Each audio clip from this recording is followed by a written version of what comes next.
नमस्कार छात्रों, आज हम यूपीएससी के निबंध पेपर 2022 के बारे में कुछ जानकारी लेंगे और समझेंगे किस प्रकार के निबंध यूपीएससी पूछता है और इस टाइप के निबंध क्यों पूछ रहा है और इनको कैसे हल करें।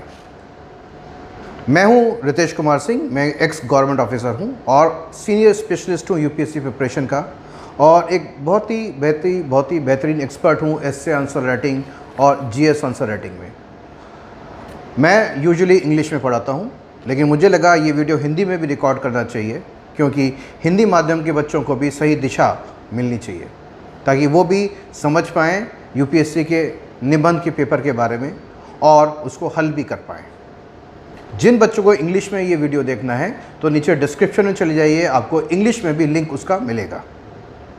तो चलिए समझते हैं कुछ निबंध जो यूपीएससी के 2022 के पेपर में पूछे गए। पर उससे पहले एक ट्रेंड देखते हैं, यूपीएससी इस टाइप के निबंध पूछ क्यों रहा है। अगर हम आज से 3-4 साल पहले जाते हैं तो यूपीएससी कुछ जनरल टॉपिक पूछता था, कुछ फिलोसफिकल टॉपिक पूछता था, लेकिन धीरे धीरे करके उसने फिलोसफिकल टॉपिक्स की संख्या बढ़ानी शुरू कर दी।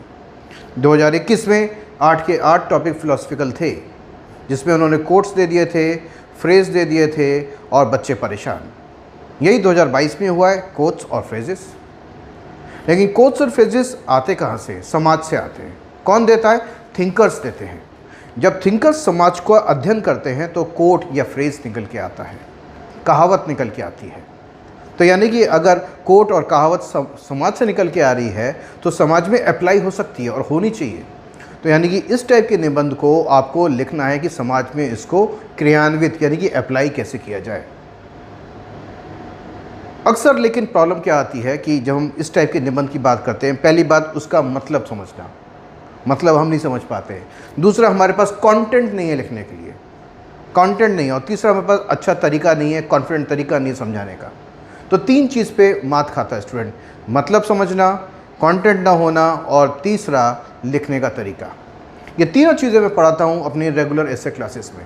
मैं बच्चों को एक अच्छा कंटेंट देता हूँ, दूसरा उस कंटेंट को अप्लाई करने से वो उनको कॉन्फिडेंस आता है, तीसरा उनका आसान हो जाता है तरीका क्वेश्चन को समझने का, निबंध को समझने का। चलिए कुछ हम निबंध देखते हैं इस साल के 2022 के। 2 हम लेते हैं सेक्शन ए से, 2 हम लेते हैं सेक्शन बी से। पहला निबंध देखते हैं। The time to repair the roof is when the sun is shining. The time to repair the roof when the sun is shining. अगर इसको हिंदी भाषा में सरल तरीके से समझें तो यानी कि हमें अपनी छत की मरम्मत कब कर लेनी चाहिए? बारिश के आने से पहले। इसका सिंबॉलिक मतलब क्या है?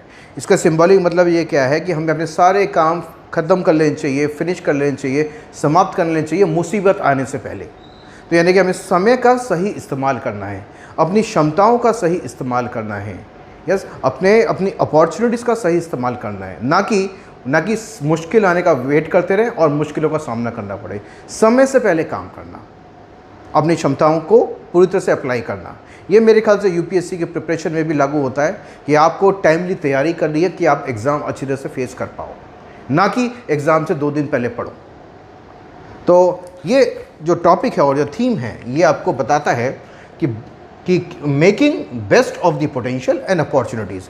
अपने पोटेंशियल का सही इस्तेमाल करें, अपने अपॉर्चुनिटी का सही इस्तेमाल करें समय के आधार पर। हम अगर इसको सरल भाषा में समझें तो 2 प्लेयर, विनोद कांबली, सचिन तेंदुलकर, दोनों एक ही स्कूल से आते थे, दोनों साथ खेलते थे, दोनों की क्षमताएं भी लगभग बराबर थी, लेकिन एक ने अपॉर्चुनिटीज़ का सही इस्तेमाल किया, अपने टैलेंट का सही इस्तेमाल किया और दूसरे ने नहीं किया।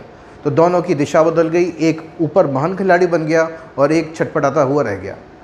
तो यानी कि हमें ये सीखना है कि हमें समय से पहले अपना काम फिनिश करना है और सही चीज़ों को आगे अप्लाई करना है जल्द से जल्द। क्योंकि समय और जो समुद्र की लहरें होते हैं, time and tide wait for none. समय किसी के लिए नहीं रुकता, सिमिलरली समुद्र की लहरें किसी के लिए नहीं रुकती हैं। तो आज अगर हम इस टॉपिक को भारत के परिप्रेक्ष्य में देखें, इंडिया के कॉन्टेक्स्ट में देखें, तो एक चीज़ हमें समझ में आती है, भारत सबसे ज़्यादा रिच इस समय किस में है? भारत के पास सबसे ज़्यादा क्या है? डेमोग्राफिक डिविडेंड, जनसांख्यिकी लाभांश। यानी कि अब हम इसको डिविडेंड को हमें सही इस्तेमाल करने की ज़रूरत है, आवश्यकता है। अगर हमने इसको सही इस्तेमाल नहीं किया तो हमारी जनसंख्या का जो लाभांश है वो आने वाले समय में लुप्त हो जाएगा। और जिन देशों के पास जब भी डेमोग्राफिक डिविडेंड आया तो उन्होंने इसका सही इस्तेमाल किया, अपने देश में तरक्की करी, इकॉनमी ग्रोथ बढ़ाई और वो धीरे धीरे करके बेटर इकोनॉमिकली डेवलप्ड कंट्रीज़ बने। इसके एग्जाम्पल्स हैं जापान, इसका एग्जाम्पल है चाइना, साउथ कोरिया और कुछ साउथ ईस्ट एशियन कंट्रीज़। तो भारत के पास आज अगर जनसांख्यिक लाभांश है तो उसका सही इस्तेमाल करने की आवश्यकता है। इस्तेमाल कैसे करेंगे? पहले उसको अच्छी शिक्षा देंगे, अच्छे स्किल्स देंगे, उसको क्रिएटिव बनाएंगे और उसकी काम करने की क्षमता बढ़ाएंगे, एम्प्लॉयबिलिटी बढ़ाएंगे। तब हम उसका इस्तेमाल कर पाएंगे, प्रयोग कर पाएंगे, तब जाके वो लाभांश हमको देगा। तो हम इसको इंग्लिश में भी देखते हैं। रीपिंग डेमोग्राफिक डिविडेंड, यानी कि डेमोग्राफिक डिविडेंड का सही इस्तेमाल। क्या होता है डेमोग्राफिक डिविडेंड? जब काम करने वाले लोग पॉपुलेशन में, जनसंख्या में ज़्यादा होते हैं तो उसको डेमोग्राफिक डिविडेंड कहते हैं। एंड द सक्सेस स्टोरीज़ कहाँ पे हैं? एशिया में, चाइना में है, जापान में है, साउथ कोरिया, जिन्होंने अपने डेमोग्राफिक डिविडेंड का सही इस्तेमाल किया। आज Bharat, now India has the largest demographic dividend. India के पास अब लार्जेस्ट डेमोग्राफिक डिविडेंड है। ये सही टाइम है इसका सही इस्तेमाल करना। अगर हम नहीं कर पाए तो हमें पछताना पड़ेगा। तो क्या करने की आवश्यकता है? पहले शिक्षा का विस्तार, यस, और शिक्षा में डाइवर्सिटी। वो दिन चले गए जब हम एक ही प्रकार के सब्जेक्ट और एक ही प्रकार के तरीक़ों से पढ़ाते थे। अब हमें विभिन्न तरह के डाइवर्सिफिकेशन की आवश्यकता है एजुकेशन सिस्टम में। तो पहला जो हमको कार्य करना पड़ेगा वो है fast diversification of education. Even national education policy 2020 में आई है, उसने भी कहा है कि हमें डाइवर्सिफाई करना है अपनी एजुकेशन को।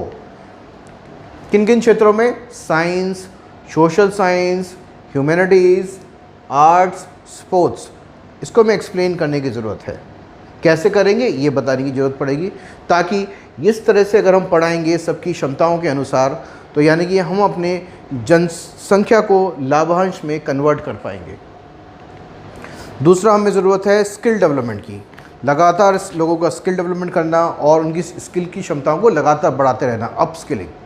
तो क्षमताओं का मापना और अकॉर्डिंगली हमें स्किल डेवलपमेंट प्रोग्राम्स जनरेट करना, इसकी आवश्यकता है, ताकि हम अपने समाज को और अपने डेमोग्राफी को फिर से लाभांश की तरफ कन्वर्ट कर पाएँ। उसके बाद जैसे युवा हैं, जैसे स्टूडेंट्स हैं, कॉलेज से निकलते हैं, शायद किताबी ज्ञान तो होगा लेकिन सांसारिक ज्ञान नहीं होता, प्रॉब्लम सॉल्विंग उनको नहीं आती, एप्लीकेशन नहीं आता। तो वहाँ पे हमें ज़्यादा से ज़्यादा इंटर्नशिप प्रोग्राम्स की आवश्यकता है। इकोनॉमिक इंटर्नशिप्स जहाँ पे वो कार्यस्थलों पे काम कर पाए, सामाजिक इंटर्नशिप यानी कि कम्युनिटी में काम कर पाए, ताकि सब चीज़ के बारे में उनको पता चले। तो नेक्स्ट रिक्वायरमेंट क्या है? Boosting creativity, problem solving and employability. तो उसके लिए हमें इंटर्नशिप्स की ज़रूरत है, आर्थिक यानी कि इकोनॉमिक एंड सोशल इंटर्नशिप्स। उसके बाद ज़रूरत है एंटरप्रेन्योरशिप। हम बात करते हैं स्टार्टअप की, लेकिन स्टार्टअप के लिए हमें एंटरप्रेन्योरशिप स्किल्स को बढ़ावा देना पड़ेगा। बहुत सारे ऐसे विद्यार्थी हैं, बहुत सारे ऐसे यंग लोग हैं जो अपने पैतृक और अपने ख़ानदानी काम को आगे बढ़ाना चाहते हैं, लेकिन उसके लिए भी नए ज्ञान की ज़रूरत है। तो उसके लिए भी उनको एंटरप्रेन्योरशिप स्किल्स प्रदान करने की आवश्यकता है। इसके बाद हम बात करते हैं डिजिटल लिटरेसी। आज हम बढ़ रहे हैं डिजिटल इकोनॉमी की तरफ। सब चीज़ खरीदना, बेचना, लॉजिस्टिक्स, सब चीज़ सप्लाई चेन, सब चीज़ अब ऑनलाइन होता जा रहा है, सब डिजिटल इकोनॉमी में कन्वर्ट हो रहा है। तो ऐसे में हमें सबको डिजिटली लिटरेट करना पड़ेगा ताकि वो उस इकोनॉमी का पार्ट बन पाएँ और कंट्रीब्यूट कर पाएँ। और एक होता है हमारा IEC, इंफॉर्मेशन एजुकेशन कम्युनिकेशन। हम एक ऐसा जाल बिछाएं जिससे लोग ज़्यादा अवेयर हों, ज़्यादा नॉलेजेबल हों। तो यानी कि ये सारी चीज़ें का हमें विस्तार करना पड़ेगा ताकि हमारी जनसंख्या लाभांश में कन्वर्ट हो पाए। और ये सारा जो एक्सप्लेन मैंने लिखा है, ये सारी चीज़ें मैं क्लास में बताता हूँ, पढ़ाता हूँ, इसके सटीक तरीके। इसके बाद एक चीज़ और देखते हैं। चाइना 1978 में उसने अपना LPG किया, लिबरलाइजेशन, प्राइवेटाइजेशन, ग्लोबलाइजेशन। तो यानी कि उस समय दुनिया के जो समृद्ध देश थे, वेस्टर्न कंट्रीज़ थे, उन्होंने अपना मैन्युफैक्चरिंग चाइना में शिफ्ट कर दी। आज चाइना फैक्ट्री बन गया पूरी दुनिया की, मैन्युफैक्चरिंग पे पूरा कब्ज़ा हो गया, उसका सप्लाई चेन पे कब्ज़ा हो गया। तो यानी कि अब वर्ल्ड उससे कतराने लगा है। वो चाइना की धमकी और डोमिनेशन से बचना चाहता है। वो चाहता है कि वो अपना मैन्युफैक्चरिंग बेस चाइना से किसी और देश में उसको ट्रांसफ़र करें। यहाँ पे इंडिया के लिए अपॉर्चुनिटी है। तो हम देखते हैं पहले तस्वीर। By opening its economy for global investments, China got maximum benefits to shift in manufacturing basis. अब क्या है, now the world is looking for alternatives to China. Alternative, और ऑल्टरनेटिव कौन बन सकता है? India, Bharat. India has the opportunity to emerge as an alternative. लेकिन क्षमता है, ऑल्टरनेटिव बन सकते हैं, लेकिन उसके लिए कुछ करना पड़ेगा समय से पहले। तो सबसे पहले हमें क्या करना पड़ेगा? Active diplomacy. हमें सभी देशों के साथ, समृद्ध देशों के साथ अच्छे संबंध, एक्टिवली डिप्लोमेसी हमको बढ़ानी पड़ेगी ताकि वो बिलीव कर पाएँ, वो समझ पाएँ कि इंडिया एक अच्छा ऑल्टरनेटिव है। दूसरा, बिजनेस के लिए सबसे पहले ज़रूरत क्या होती है? Peace, stability, law and order country में। अगर देश में उथल पुथल है तो बड़े इन्वेस्टमेंट आने से कतराते हैं। तो दूसरा हमको काम करना पड़ेगा अपने कंट्री में पीस एंड स्टेबिलिटी को बढ़ावा देने के लिए, ताकि बिजनेस कंडीशंस इंप्रूव हों, बिजनेस कंडीशंस इंप्रूव हों हमारे देश में। उसके बाद हम बहुत सारे MOU साइन करते हैं, बहुत सारे स्टेट इन्वेस्टर समिट करते हैं, लेकिन MOUs तो बहुत साइन होते हैं, लेकिन प्रोजेक्ट एक्चुअल FDI बहुत कम होता है, क्योंकि हमें कुछ प्रशासनिक सुधार की ज़रूरत है। तो कन्वर्टिंग MOUs इनटू FDIs, तो हमें गवर्नेंस रिफॉर्म्स की ज़रूरत है। तो किस टाइप के आपको एक्सप्लेन करने हैं? कुछ labour reforms and skill development लगातार, ताकि ये सारी चीज़ें अगर हम करते हैं तो हम अपने डेमोग्राफिक डिविडेंड का लाभ उठा पाएंगे और चाइना के कंपैरिजन में एक ऑल्टरनेटिव वर्ल्ड को दे पाएंगे। तो यानी कि हमें कब काम करना है? जब हमारे पास समय है। हमें कब काम करना है? जब हमारे पास अपॉर्चुनिटीज़ हैं। हमें कब काम करना है? जब हम अपॉर्चुनिटीज़ और समय का सही उपयोग कर पाएँ, ना कि हाँ बाद में हमको पछताना पड़े। तो ये इसका सार था इस टॉपिक का। एक और टॉपिक देखते हैं।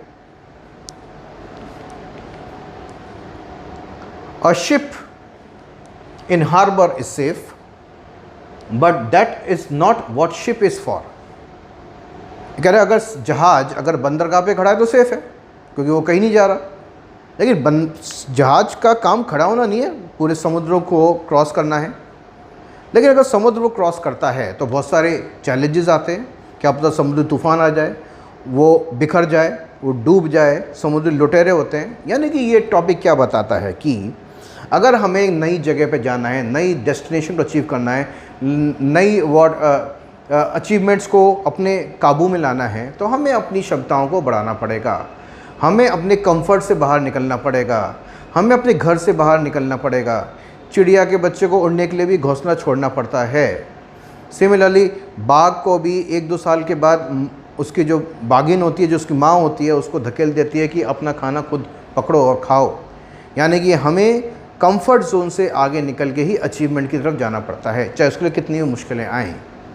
यानी कि जो स्थिर हो गया वो आगे नहीं बढ़ता, जो चलायमान है, जो चलता रहता है, भले मुश्किलें आएँ वो आगे बढ़ता रहता है। तो यानी कि ये टॉपिक सिंपली जिसकी थीम है वो बता रहा है कि move out from the comfort zone, अपने कंफर्ट जोन से बाहर निकलो। शेड डाउट्स, अपनी असमंजस को कि हम जाएं या ना जाएं उसको तोड़ो और अपने को निखारने की कोशिश करो। और नई लिमिट्स और नए बेंचमार्क, अपने लिए नए चैलेंजेस को अपनी क्षमताओं को आगे बढ़ाओ, नए पैमाने पे अपना नज़र रखो और लगातार आप आगे बढ़ो, कोशिश करो और हेंस एफर्ट्स डालो, ना कि लेजीनेस और लेथार्जी, ना कि आलसीपन। अब इसको हम एक कविता के रूप में देखते हैं। एक कविता थी, एक कविता है बड़ी अच्छी है ना, बूंद की कहानी और बूंद की कविता बाय अयोध्या सिंह। जरा कुछ पंक्तियां देखते हैं उसकी। जो निकलकर बादलों की गोद से थी अभी एक बूंद कुछ आगे बढ़ी, सोचने फिर यही जी में लगी, मन में लगी, आह क्यों घर छोड़कर मैं यूं कड़ी। यानी कि मैंने क्यों घर छोड़ दिया, असमंजस, डाउट। फिर नेक्स्ट, देव यानी भगवान, मेरे भाग्य में क्या है बदा, मैं बचूंगी या तो मैं बचूंगी या फिर ख़त्म हो जाऊंगी, या गिरूंगी धूल में, या जलूंगी गिर अंगारे पर, या कमल के फूल में, यानी कि डाउट, लगातार उसके मन में डाउट आ रहे हैं। अक्सर हमारे साथ ऐसा होता है कि हम काम ये करें या ना करें, आगे बढ़ने की कोशिश करें या आराम से बैठे रहें, या फिर घर में आराम से हैं तो आराम से रहें, आगे कोशिश ना करें। तो ये सारे असमंजस होते हैं। थर्ड, बह गई उस काल एक ऐसी हवा आई जो वो समुद्र की तरफ आई अनमनी, एक सुंदर सीप का मुंह था खिला, वो उसमें जागरी मोती बनी। यानी कि ये सब डाउट्स के बाद जब वो एक फेवरेबल कंडीशन आई तो वो एक सीप के मुंह में जागरी और वो मोती बन गई। यानी कि जो घर से निकलने में झिझक रही थी वो फाइनली किस फॉर्म में निकल के आई? मोती के फॉर्म में निखर के आई। इसी तरह लोग यूं ही झिझकते, सोचते जब उनको छोड़ना पड़ता है घर, किंतु घर का छोड़ना अक्सर उन्हें बूंद लो कुछ और देता है कर। तो यानी कि इसमें एक सबक है, एक सीख है कि हमें डाउट्स और को दूर रखना है, कंफर्ट से बाहर निकल रहे हैं। क्या पता हम अगर हम स्टेप्स लेते हैं, परिश्रम करते हैं, तो क्या पता कुछ हमारा भला हो, हम आगे कुछ बड़े पैमाने और बड़े मंजिलों को पे चढ़ पाएँ, काबू कर पाएँ। तो यानी कि भाग्य किसका साथ देता है? जो ब्रेव का होता है। So in short destiny favours the brave. इसको अगर हम एक क्वेश्चन के रूप में देखें, बहुत सारे दुनिया में ऐसे लोग हुए हैं जिन्होंने बहुत कुछ अचीव किया है अपनी क्षमताओं में निखार करके, आलसपन को छोड़ के, कंफर्ट को छोड़ के। So what is common among achievers? Various achievers, explorers, discoverers, inventors, reformers, leaders, इन सब में क्या कॉमन है? पहली बात, वो अपनी लिए नए पैमाने और नए बेंचमार्क सेट करते हैं, अपनी लिमिट को बढ़ाते हैं ताकि उसको अचीव कर पाएँ। वो सेटिस्फाई नहीं होते हैं। And they do not fall into the trap of comfort, यानी कि कंफर्ट से बाहर निकल के आते हैं। वो कंफर्ट में, आलसपने में और मज़े में नहीं बनना चाहते, वो अपने आप को निखारते हैं। अचीवर्स हुए बहुत सारे, चाहे वो एकेडमिक्स में हो, पढ़ाई में हो, स्पोर्ट्स में हो। रॉजर बैनिस्टर जैसे वो पहला व्यक्ति था जिसने 4 मिनट के अंदर 1 मील की दौड़ लगाई थी। उसैन बोल्ट है, आज नीरज चोपड़ा है, सेटिंग न्यू बेंचमार्क। इसी तरह से कुछ एक्सप्लोरर्स जिन्होंने दुनिया की खोज करी, मार्को पोलो, वास्को डिगामा, जिन्होंने अपने डर को पीछे किया और अपने महाद्वीपों को क्रॉस किया, समुद्र को क्रॉस किया और दुनिया को जोड़ने की कोशिश करी अपनी सीख से और अपने ज्ञान से। इन्वर्टर्स और डिस्कवरर्स, एडिसन की कहानी सब लोग जानते हैं कि कितनी बार वो बल्ब बनाने में फेल हुआ, लेकिन तब भी वो करता रहा, कोशिश करता रहा और फाइनली सक्सेसफुल हुआ। उसके बाद हम बात करते हैं नोबेल लॉरेट, जो भी नोबेल प्राइज़ विजेता होते हैं वो लगातार परिश्रम करते रहते हैं, दिन रात परिश्रम करते रहते हैं, कोशिश करते रहते हैं, थकते नहीं हैं, कंफर्ट्स में नहीं आते, सेट बेंचमार्क करते हैं कि उनको कुछ लाइफ में अचीव करना है। इसी तरह से बहुत सारे समाज सुधारक, चाहे राजा राम मोहन रॉय, विद्यासागर, ज्योतिबा फूले, सावित्रीबाई फूले, जिन्होंने समाज के स्थिर बेंचमार्क्स को, लिमिट्स को चैलेंज किया, को तोड़ने की कोशिश करी कि ताकि समाज में सुधार हो पाए। इस तरह से बहुत से नेता, MK Gandhi, Nelson Mandela, on सान सू की, पहले उन्होंने अपने आप को सुधारने की कोशिश करी, नए तरीके अपनाए, उनको एक्सपेरिमेंट किया, उनको टेस्ट किया, लोगों को ट्रेन किया और फाइनली कुछ बड़ा अचीव किया। पर ये सब तो एक एग्जाम्पल्स हैं उन लोगों के जिन्होंने परिश्रम किया और अपने कंफर्ट से आगे निकल के ज़्यादा मेहनत करी और कुछ पाया। लेकिन ये सारी चीज़ें देश के ऊपर भी लागू होती है। कैसे? देश के ऊपर आपने सुना होगा बहुत सारे रैंकिंग्स होती हैं, ग्लोबल रैंकिंग्स होती हैं, यानी कि human development index, gender gap index, environment index, democracy index, ये सारे रैंकिंग्स होती हैं। यानी कि इन रैंकिंग्स में अगर हमें अपनी देश की रैंकिंग को बढ़ाना है तो यानी कि हमें अपने काम को सुधारना पड़ेगा, अपने तरीक़ों को इम्प्रूव करना पड़ेगा, ज़्यादा अच्छी पॉलिसीज़ और स्कीम्स में क्रियान्वयन करना पड़ेगा, हमें एफ़र्ट्स करने पड़ेंगे ताकि हम आज के ढर्रे से, आज के कंफर्ट से आगे बढ़ें। तो देश पे भी ये सब लागू होता है। अगर देश को तरक्की करनी है तो उसको निरंतर प्रयास करते रहना है। Friends, this also applies to all round development of the country. So challenging the limits, तो कंट्री को भी लिमिट्स को चैलेंज करना है, should become hallmark of improvement. सबसे अच्छे पैमाने यही हैं कि ग्लोबल रैंकिंग्स में अगर हम पिछड़ रहे हैं तो हमें इम्प्रूव करना है, तो उसके लिए हमें कोशिश करनी पड़ेगी। तो rise of nation across all indicators of development, democracy, governance, economic, social, scientific and environmental rankings. कैसे करेंगे समझाना पड़ेगा आपको। आत्मनिर्भर भारत, अगर हम बोलते हैं कि आत्मनिर्भर भारत बनना है, 5 ट्रिलियन इकॉनमी और आगे 10 ट्रिलियन इकॉनमी, तो उसके लिए प्रयास करने पड़ेंगे। प्रयास करने के लिए हमें नए तरीके अपनाने पड़ेंगे। सभी सेक्टर्स, सब सेक्टर्स को बढ़ावा देना पड़ेगा। इंक्लूसिव ग्रोथ को बढ़ावा देना पड़ेगा। समावेशी विकास को बढ़ावा देना पड़ेगा। लोगों के लिए रोज़गार पैदा करने पड़ेंगे और उसके लिए निरंतर प्रयास करने की आवश्यकता है। आज की कंडीशन से बाहर निकल के इम्प्रूव करना पड़ेगा। स्पोर्टिंग एक्सीलेंस, 2014 में यूपीएससी ने एक निबंध पूछा था, क्या भारत 50 स्वर्ण पदक जीत सकता है? जीत सकता है, पर उसके लिए क्या चाहिए? एक खेल संस्कृति समाज में, और उसको अप्लाई करने के लिए अगेन हमें कुछ क्रियान्वयन करना पड़ेगा, एफर्ट्स करने पड़ेंगे। आज जो ढल रहा है उससे आगे निकलना पड़ेगा। And from middle income trap, हमारे ऊपर हमेशा एक ठप्पा लगता है कि हम एक डेवलपिंग कंट्री हैं, विकासशील देश है। विकसित कब बनेंगे? विकसित बनने के लिए हमें निरंतर प्रयास करने पड़ेंगे हर एक क्षेत्रों में, यानी कि आज के तरीकों को बदलना पड़ेगा, बेहतर तरीके अपनाने पड़ेंगे। And achieving the vision of the preamble, अगर हम प्रस्तावना की बात करें संविधान की, उसमें कुछ अपने गोल्स हमने फिक्स किए हैं, जस्टिस, लिबर्टी, इक्वलिटी, फ्रेटर्निटी। उनको अचीव करने के लिए हमें निरंतर प्रयास करने पड़ेंगे। आज जो स्टैंडर्ड्स हैं उससे आगे बढ़ना पड़ेगा, इम्प्रूव करना पड़ेगा। यानी कि हमने इस निबंध में क्या देखा? हमने इस निबंध में देखा, अगर हम एक जगह स्थिर हो जाएंगे, चलायमान नहीं होंगे, तो ना ही एक व्यक्ति का विकास होगा, ना ही समाज का विकास होगा, ना ही देश का विकास होगा। तो देश के विकास को कैसे आगे बढ़ाएं, तो इसमें आपको तरीके बताने पड़ेंगे। जैसे कि हमें समाज को प्रिपेयर करना पड़ेगा, उसको तैयार करना पड़ेगा। कैसे तैयार करेंगे आपको एक्सप्लेन करना है। गवर्नेंस में सुधार करना पड़ेगा, कैसे करना पड़ेगा आपको उसको एक्सप्लेन करना है। ये सारी चीज़ें मेरे एक निबंध की क्लासेस में मैं पढ़ाता हूँ, उसको रेगुलरली पढ़ाता हूँ, है ना। तो ये है सार इस टॉपिक का। अब अगला निबंध हम देखते हैं। Forest are the best case studies, यानी कि वृक्ष और the jungle are the best case studies for economic excellence.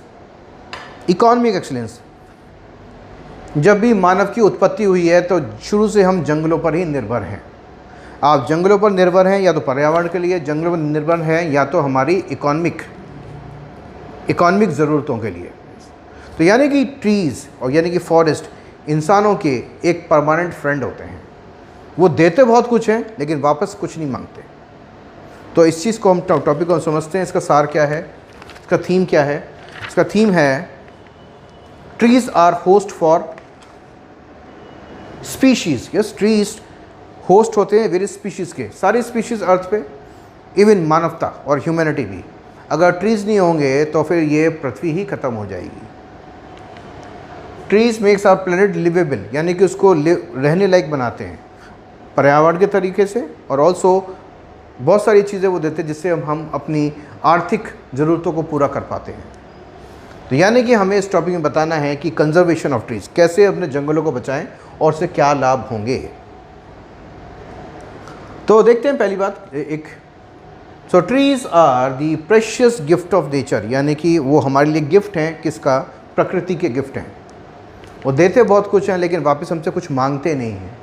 So they are our best friends who gave us everything without asking for anything in return.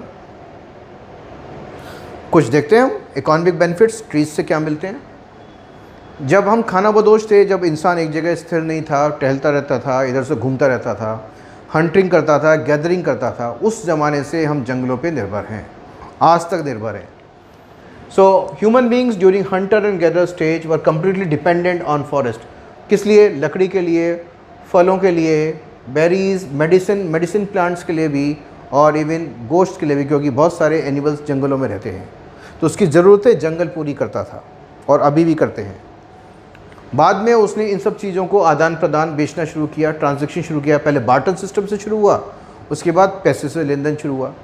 आज भी बहुत सारे जंगल के उत्पाद, वेदर जो है वो टिम्बर हो, लकड़ी से जुड़े हों या नॉन टिम्बर हों, है ना, जैसे कि फल, फ्रूट, मेडिसिनल प्लांट्स, यस, वो सारी चीज़ें बहुत सारी इकोनॉमिक एक्टिविटीज़ को जन्म देती हैं और बढ़ावा देती हैं और बहुत लोगों के रोज़गार का ज़रिया बनती हैं। एवं हम बात करें micro small and medium enterprises, मझौले उद्योग, लघु उद्योग। सो बहुत सारे उद्योग अभी भी डिपेंडेंट हैं फॉरेस्ट प्रोडक्ट्स पे। खासतौर से स्पोर्ट्स इंडस्ट्री की बात करें, आज हम बात कर रहे हैं yes MSMEs and cotton industries, sports goods, eco friendly products. बहुत सारी चीज़ें हमें फॉरेस्ट से मिलती हैं जो इको फ्रेंडली होती हैं। पैकेजिंग की भी बात करें, आज हमने देखा है कि हम प्लास्टिक को हटाना चाहते हैं, पॉल्यूशन करता है, प्लास्टिक ख़त्म नहीं होता है, सिंगल यूज़ ऑफ प्लास्टिक। तो प्लास्टिक का पैकेजिंग हम किसी इको फ्रेंडली मेथड्स पे हम लेके आएंगे, जैसे कि बैम्बू, जूट, कॉयर यानी कि छाल, यानी कि उसकी नारियल की छाल। सो ये अब ज़्यादा पैकेजिंग में इस्तेमाल होगा प्लास्टिक को दूर करने के लिए, फिर से नई इकोनॉमिक एक्टिविटीज़ को जन्म देगा। तो जंगल से बहुत सारे लाभ हमने देखे हैं, और भी हम लाभ देखते हैं जो इनडायरेक्ट होते हैं, जैसे कि पानी। यस, तो जंगलों से क्या होता है, बारिश ज़्यादा होती है, वाटर साइकिल को मेंटेन करता है, ग्राउंड वाटर बढ़ता है, इवन सरफेस वाटर, तालाबों में, पॉन्ड्स में, लेक्स में पानी बढ़ता है।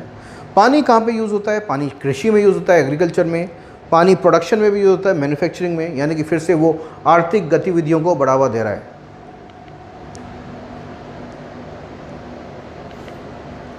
कार्बन सिंक यानी कि वो कार्बन डाइऑक्साइड को सोखता है, कार्बन डाइऑक्साइड को सोखता है, तो यानी कि फिर भी हमें वो इनडायरेक्टली हेल्प कर रहा है इकोनॉमिक एक्टिविटीज़ में। कैसे?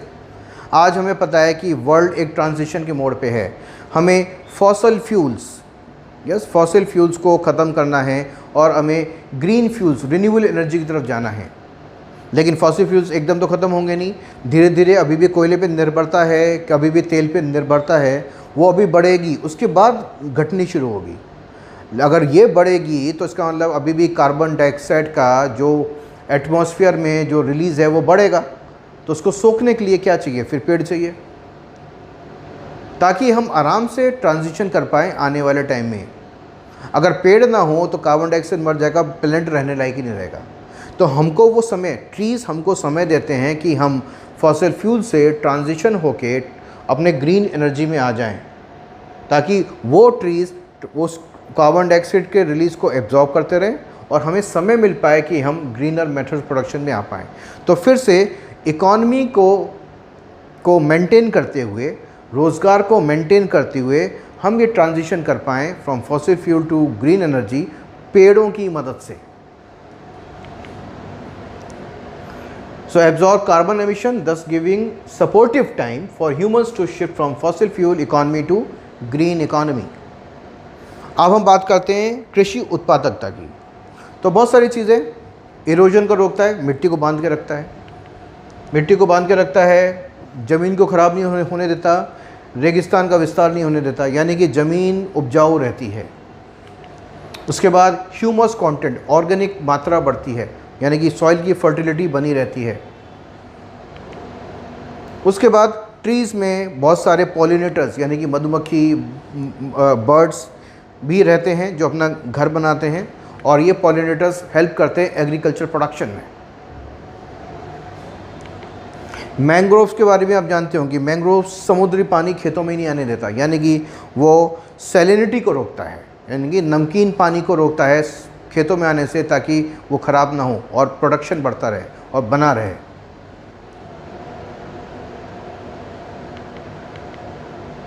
एग्रो फॉरेस्ट्री के द्वारा भी हम इकोनॉमिक एक्टिविटी को बढ़ा सकते हैं। उसके बाद हम बात करते हैं, अगर ट्रीज़ हों सब जगह, पेड़ हों सब जगह, गाँव में, शहरों में, गली मोहल्लों में, तो यानी कि तापमान भी मेंटेन रहता है, कूलिंग इफेक्ट रहता है, शायद हमें ज़्यादा एनर्जी कंज्यूम करने की ज़रूरत ना पड़े, ज़्यादा AC चलाने की ज़रूरत ना पड़े, और हमारे इकोनॉमिक कॉस्ट डाउन हो जाएं। उसके बाद ये बहुत सारी जगह रिक्रिएशन और टूरिज़्म के भी काम आती हैं। तो हमको क्या करने की ज़रूरत है, इससे हमने देखा कि बहुत सारे ट्रीज़, पेड़, जंगल मानवता को एक तरफ तो बचाते हैं, स्पीशीज़ को बचाते हैं, एनवायरनमेंट को बचाते हैं, दूसरा आर्थिक गतिविधियों में अथाह मदद करते हैं। तो हमें क्या करने की आवश्यकता है, रिक्वायरमेंट्स। पहला, कंजर्वेशन ऑफ एग्जिस्टिंग फॉरेस्ट, जो हमारे पास जंगल बचे हुए हैं उनको और बचाने की ज़रूरत है। तो कौन सा एक्ट काम आता है, फॉरेस्ट राइट एक्ट, जो इवन जो हमारे ट्राइबल आदिवासी लोग हैं उनको, उनकी इम्पोर्टेंस भी समझता है कि वो जंगल को संरक्षित करते हैं। National parks and wild life centuries, इनको मेंटेन करने की ज़रूरत है। उसके बाद जो जंगल कट गए हैं तो हमें दोबारा से उनको पुनर्जीवित करने की ज़रूरत है। तो एफॉरेस्टेशन हम कैसे करेंगे, पुनर्जीवित कैसे करेंगे? एक स्कीम है, आपको पता है, मनरेगा। सो मनरेगा के द्वारा हम करेंगे। तो मनरेगा के द्वारा अगर हम क्या कर रहे हैं, हम कम्युनिटी का इस्तेमाल कर रहे हैं, गांव के लोगों का इस्तेमाल कर रहे हैं पेड़ों को लगाने के लिए, उनके संरक्षण के लिए। तो हम afforestation of degraded land, utilisation of मनरेगा। उसके बाद कॉम्पेंसेटरी एफॉरेस्टेशन, ये क्या होता है? अगर कोई उद्योग लग रहा है, उस उद्योग लगने की वजह से कुछ जंगल कटे हैं, तो यानी कि हमें वापस दूसरी जगह पे ट्रीज़ उगाने होंगे। तो इससे क्या होता है? सोशल रिस्पॉन्सिबिलिटी होती है कॉरपोरेट्स की, बिजनेस की, कि आपने जितने पेड़ काटे हैं और एक कॉम्पेंसेटरी फॉरेस्ट आप जनरेट करें। दूसरा, हमें कम्युनिटी के रोल को बढ़ाने की ज़रूरत है। आपने सुना होगा उत्तराखंड में चिपको मूवमेंट, लोग पेड़ों से चिपक जाते थे कि उनको काटा ना जाए, यानी कि ये जागरूकता वापस लोगों में डालनी होगी।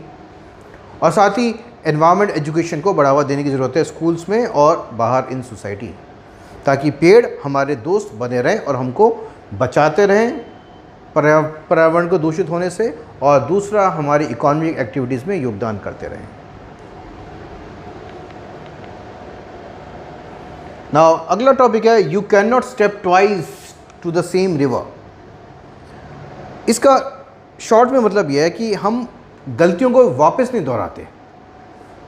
हाँ, अगर हम गलतियों को वापस दोहराते हैं तो बार बार हम अपने लिए प्रॉब्लम क्रिएट करते हैं, लेकिन गलतियों से जब हम सीख लेते हैं तो हम डेफिनेटली इंप्रूव कर जाते हैं। तो इस टॉपिक का थीम है, ओके, तो अगला टॉपिक है you can not step twice into the same river, यानी कि हम बार बार एक गलतियां नहीं दोहराते हैं। अगर हम गलतियां दोहराते हैं तो बार बार हम अपने लिए परेशानी और मुश्किलें क्रिएट करते रहते हैं, लेकिन हम अगर गलतियों से सीखते हैं तो हम अपने भविष्य को बेहतर बनाते हैं। तो इस टॉपिक का थीम है, सिंपल थीम है कि अवॉइड रिपीटिंग सेम मिस्टेक्स, गलतियों को नहीं दोहराना, गलतियों से सीखना। So learning from mistakes.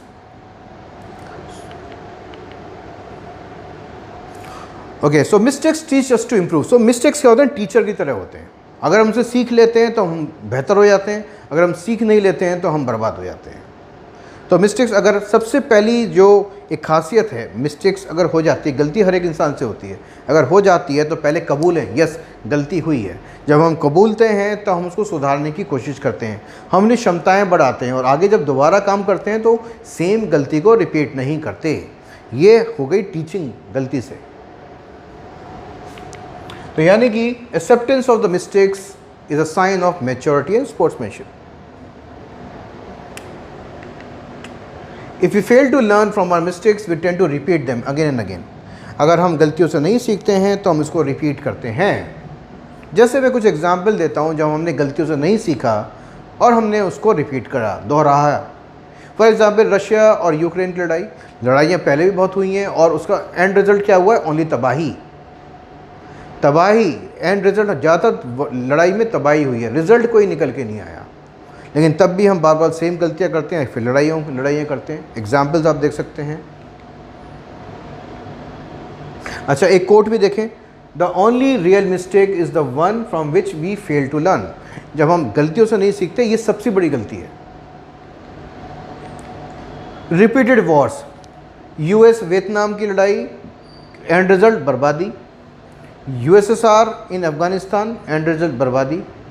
USA again Afghanistan में घुसा, इराक में घुसा, सीरिया में घुसा, बर्बाद। आज रशिया यूक्रेन, कोई नतीजा नहीं निकल रहा, बर्बादी। राइज ऑफ अथॉरिटेरिज्म एंड टोटलिटेरिज्म, यानी कि तानाशाह सरकारें वापस हमें पूरे वर्ल्ड में दिखने लगी हैं। हम फिर से वही गलती दोहरा रहे हैं जो जर्मनी करी थी, हिटलर। हम वही गलती दोहरा रहे हैं जो इटली ने करी थी, मुसोलिनी। तो हमें गलतियों से सीख लेने की ज़रूरत है, और जब हमने गलतियों से सीख ली है तो हमने अपने आप को बेहतर बनाया है।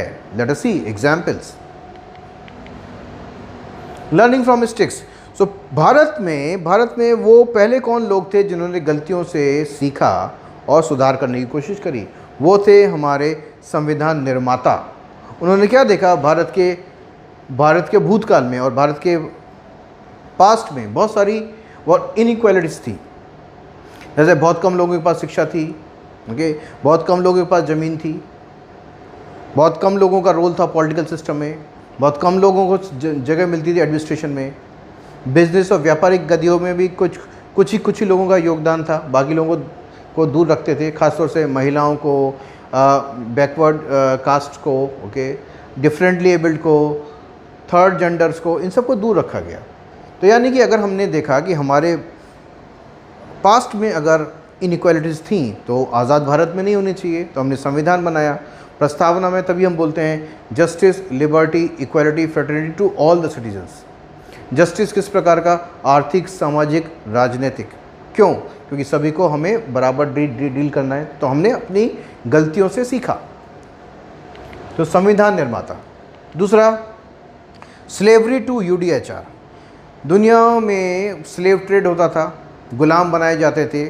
कॉलोनियल टाइम्स में भी सबने गुलाम को आदान प्रदान किया, बेचा, एक्सप्लॉइट किया। एक ऐसा समाज था जहाँ पे गुलाम प्रथा पूरी तरह से पूरे विश्व में चलती थी। लेकिन हमने उस गलती से सीखा। हमने 1948 में United nation declaration human rights लेके आए। उसके बाद हमने जब इंडस्ट्रियल रिवोल्यूशन स्टार्ट किया तो fossil fuel, mass production, environment pollution, land degradation, resources को ख़त्म करने लगे। आज हम बात करते हैं सस्टेनेबल डेवलपमेंट गोल्स की, SDGs की हम बात करते हैं। हमने सीखा अपनी गलतियों से। यूरोप, जहाँ पे विश्व युद्ध हुए, उन्होंने अपनी गलतियों से सीखा। आज फिर फाइनली निकल के आया यूरोपियन यूनियन, जहाँ पे अब वो यूरोपियन यूनियन वाले देश, यूरोपियन संघ वाले देश आपस में नहीं लड़ते हैं। तो यानी कि गलतियों से अगर हम सीखें तो हम बेहतर हो जाते हैं, गलतियों से नहीं सीखें तो उसको बार बार हम रिपीट करते हैं। तो hence learning from mistakes can be applied in all fields concerning and impacting humanity. यानी कि गलतियों की सीख हम हर एक गतिविधि में अप्लाई कर सकते हैं। देखते हैं कुछ ऐसी गतिविधियां जहाँ पे गलतियों से हम सीख सकते हैं और हम बेहतर कर सकते हैं। क्रिमिनलाइजेशन ऑफ पॉलिटिक्स, यानी कि पॉलिटिक्स में आजकल हमने देखा तो ज़्यादातर हमारे जो MPs एंड MLAs हैं उनके पीछे एक बड़े क्रिमिनल रिकॉर्ड्स होते हैं। सन 2009 में जब 15वीं लोकसभा का गठन हुआ था तो 30% MP ऐसे थे जिनके क्रिमिनल रिकॉर्ड्स थे। 2014 में 16वीं लोकसभा में ये 30 से 34% हुए, हमने गलती से नहीं सीखा। 2014 से 2019 में ये 43% हो गए, हमने लगातार गलतियाँ दोहराई। लेकिन 2018 में सुप्रीम कोर्ट ने बोला था कि हमें एक ऐसा कानून लाना चाहिए जिससे पॉलिटिकल पार्टीज़ का एक्ट बनाया जाए, जिससे उनकी गतिविधियों को सुधारा जाए। तो हमें यानी कि गलती को सुधारना है तो हमें एक्ट लाने की आवश्यकता है। तो ये हमारी सीख है हमारी गलतियों से। So supreme court in 2018 advised to bring a bill to regulate political parties to reduce criminalization of politics. Next है, अगर हम आर्थिक असमानताएं हैं, इकोनॉमिक इनजस्टिस है, इनइक्वालिटीज़ है, कॉन्सेंट्रेशन ऑफ वेल्थ है। कुछ लोग हैं जिन्होंने धन को सीमित कर लिया है, बहुत से लोग हैं जो बेरोज़गार हैं, धनविहीन हैं। तो यानी कि हमें इसमें सुधार की ज़रूरत है। ये हमारी गलतियाँ जो हम बार बार दोहरा रहे हैं। कुछ ही लोगों को अमीर बनाते जा रहे हैं, बाकी लोगों को गरीब बनाते जा रहे हैं। तो हम किससे सीखेंगे भाई? एक टर्म है कॉर्पोरेट सोशल रिस्पॉन्सिबिलिटी, कॉर्पोरेट का सामाजिक दायित्व, उद्योग का सामाजिक दायित्व। उसे वो ट्रिपल बॉटम लाइन अप्रोच पे चलता है। यानी कि कॉर्पोरेट को सिर्फ प्रॉफिट पे ध्यान नहीं देना है, पीपल, लोगों का भी ध्यान देना है, पर्यावरण का भी ध्यान देना है। 3P अप्रोच, उसको बढ़ावा देने की आवश्यकता है। सो CSR based on triple bottom line approach of 3Ps, people, planet and profits. और हमें समावेशी विकास करना है, लोगों को रोज़गार देना है और व्हाट, इकोनॉमिक जस्टिस यानी कि आर्थिक न्याय की तरफ समाज को लेकर जाना है। तो हमें अपनी गलतियों से, आर्थिक गलतियों से सीखना है, जिससे असमानताएं ज़्यादा पैदा हुई हैं, ना कि समानताएं। इस तरह से सोशल समाज में भी देखते हैं तो सोशल इनइक्वालिटी है, ऑर्थोडॉक्सी रूढ़िवादी सोच है, लिबर्टी यानी कि लोगों को आज़ादी बोलने की, सोचने की कम दी है, और हम लगातार सेकुलरिज्म पे यानी कि सभी लोगों को मिलकर रहने पे हम अटैक करते रहते हैं। लेकिन हमें इसको सुधारने की आवश्यकता है, क्योंकि देश तभी मजबूत बनता है जब सब लोग मिलजुल के रहते हैं। और इसके लिए सभी को कार्य करना पड़ेगा, सरकार को भी, लोगों को भी। हम कुछ एग्जाम्पल देखते हैं हमारे इतिहास में, ये कुछ अच्छे एग्जाम्पल हैं। अकबर का दीन इलाही, अवध की गंगा जमुनी तहजीब।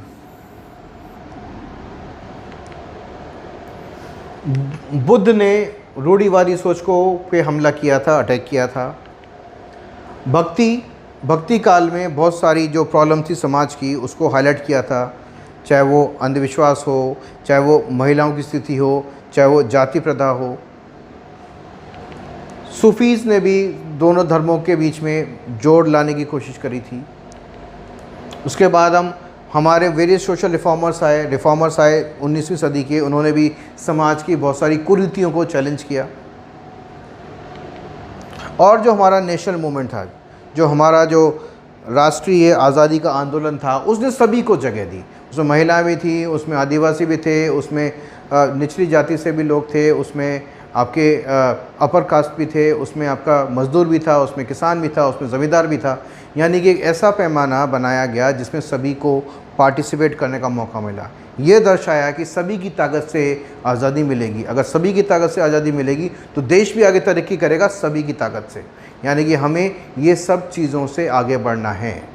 हमें समाज में मोर स्थिरता लानी है, मेल मिलाप लाना है, शांति लानी है।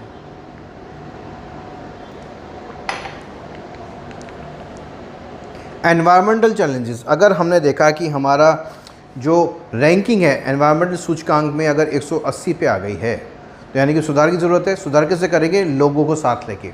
जब तक लोग पर्यावरण को संरक्षित नहीं करेंगे तब तक एनवायरमेंट नहीं सुधरेगा। तो जैसे हमें अगर देश को, अगर भारत में पानी की कमी है, गाँव में अगर गाँव को ड्रॉट से बचाना है, सूखे से बचाना है, अगर देश को सूखे से और पानी की कमी से बचाना है तो हमें जनता की ताकत का इस्तेमाल करना पड़ेगा। तो जिसको हम कहते हैं रेन वाटर हार्वेस्टिंग, यानी कि पुराने तरीके जैसे कि कुएं, तालाब, झीलें, टैंक इरिगेशन सिस्टम, ये सारी चीज़ों को पुनर्जीवित करना पड़ेगा, उनका विस्तार भी करना पड़ेगा। कौन खोदेगा, कौन मैनेज करेगा? जनता।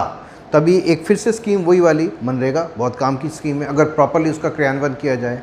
जनता के द्वारा पानी के स्रोत पैदा करना और देश को वाटर स्ट्रेस से और सूखे से बचाना।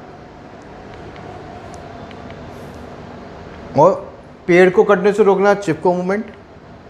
क्लाइमेट चेंज के लिए भी सभी या कॉरपोरेट्स को, संस्थाओं को, शासन व्यवस्था को, लोगों को, सभी को जोड़ने की आवश्यकता है ताकि हम फॉसिल फ्यूल से लेके ग्रीन एनर्जी यानी कि ग्रीन एनर्जी की प्रोडक्शन की तरफ जा पाएँ। अंतर्राष्ट्रीय में भी देखें, कुछ देश ऐसे हैं जिन्होंने अपनी गलतियों से सीखा। सबसे अच्छे एग्जाम्पल हैं जर्मनी और जापान। जर्मनी और जापान बहुत ही ज़्यादा विध्वंसक कंट्री थे, बहुत ही ज़्यादा हिंसक कंट्री थे वर्ल्ड वॉर्स में, लेकिन जब वो पराजय हो गए, जब वो हार गए, तो उन्होंने पिछली गलतियों से बिल्कुल नाता तोड़ दिया और सारा ध्यान उन्होंने लगा दिया अपनी आर्थिक उन्नति के लिए। आज आप जानते हैं जर्मनी और जापान कहाँ पे बैठे हैं, तो उन्होंने अपनी गलतियों से सीखा। So Germany and Japan learned from lessons from their imperialist and violent pasts. So hence they abandoned the phase of their history and focused on new methods of development, and they later emerged as economic powers.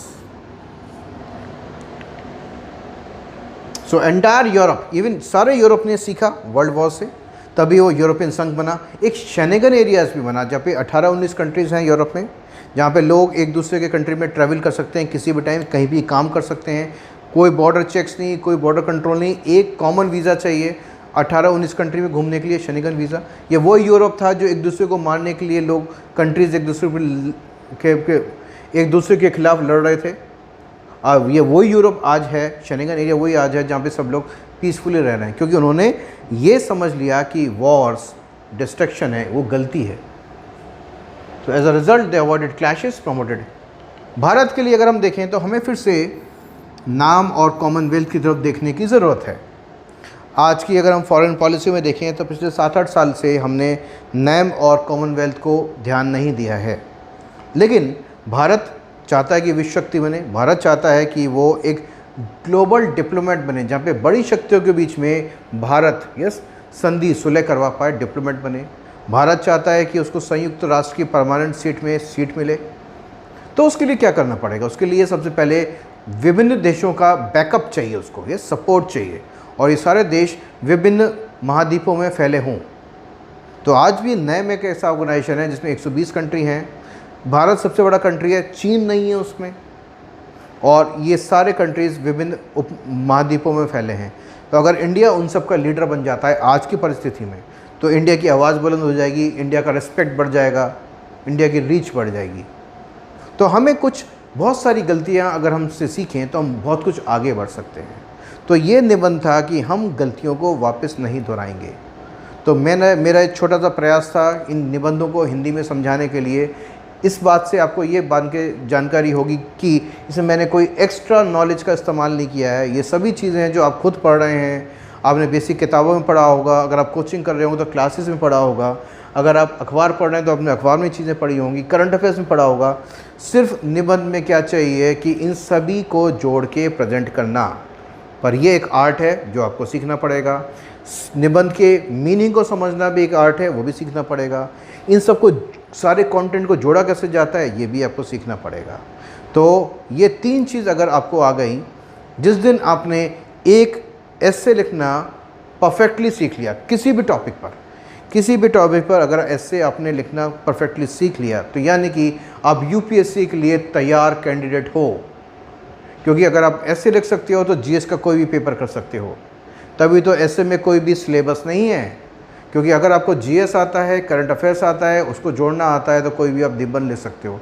तो यानी कि एस्से एक ऐसा benchmark है जिस दिन आपने किसी भी निबंध पे अच्छे विचार करके उसको पूरी तरह से दर्शा दिया, यानी कि आप यूपीएससी के लिए फिट कैंडिडेट हो। पहला पेपर मेंस का इसलिए निबंध पेपर होता है, ये बेंचमार्क है आपकी तैयारी का। एस्से अच्छा निकल गया तो जीएस के पेपर अपने आप ही अच्छे निकल जाएंगे। तो ये छोटी सी सीख थी मेरी तरफ से। हिंदी में प्रेजेंटेशन था। मैं वैसे इंग्लिश का टीचर हूँ, लेकिन मैंने प्रयास किया कि हिंदी माध्यम के बच्चों को भी मदद मिल पाए और जुड़ पाएँ। यस, आगे भी ये प्रयास जारी रहेगा। Thank you. मेरे ख्याल से आपको काफ़ी जानकारी मिली होगी। थैंक यू, धन्यवाद।